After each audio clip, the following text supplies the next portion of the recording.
Hi everyone and welcome to Bad Car Symptoms. In order to solve a bad ground connection problem on a car, you have to know where the ground connections actually are. As you'll see, some of these connections are easy to find and obvious, others are somewhat hidden around the car. Hopefully, this video will help you find these connections. Also, most cars have more or less the same location system, so whatever car you drive, this video should help. Stay tuned. Bad car symptoms.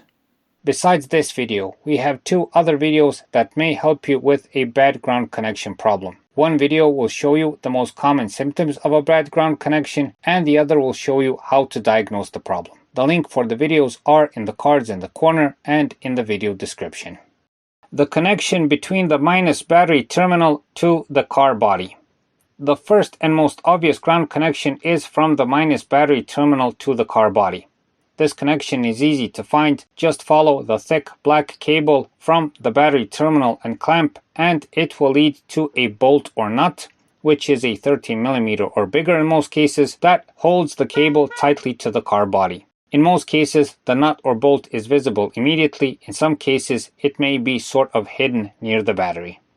The connection from the car body to the engine.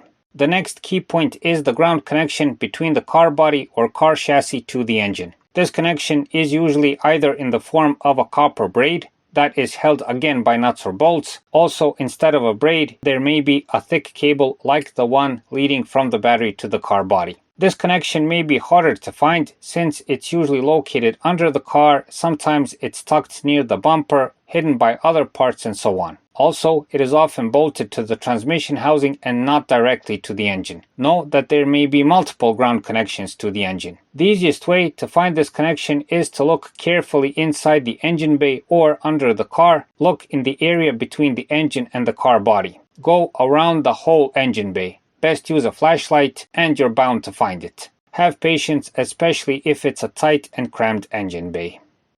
Various connections on the car body. Finally, you have the various smaller ground connections that are located across the car body.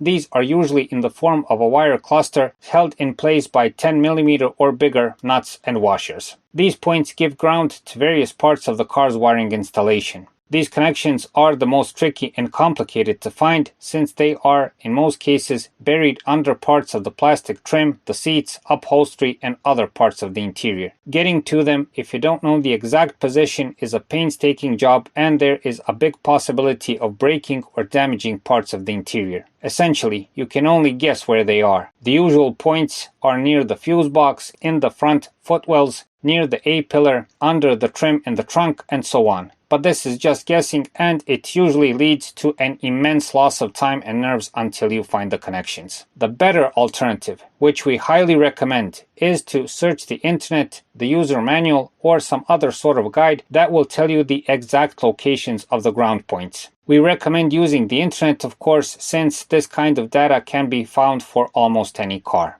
This way, you'll get the precise schematic and then you can easily find where the connection is and what you have to do to get to it.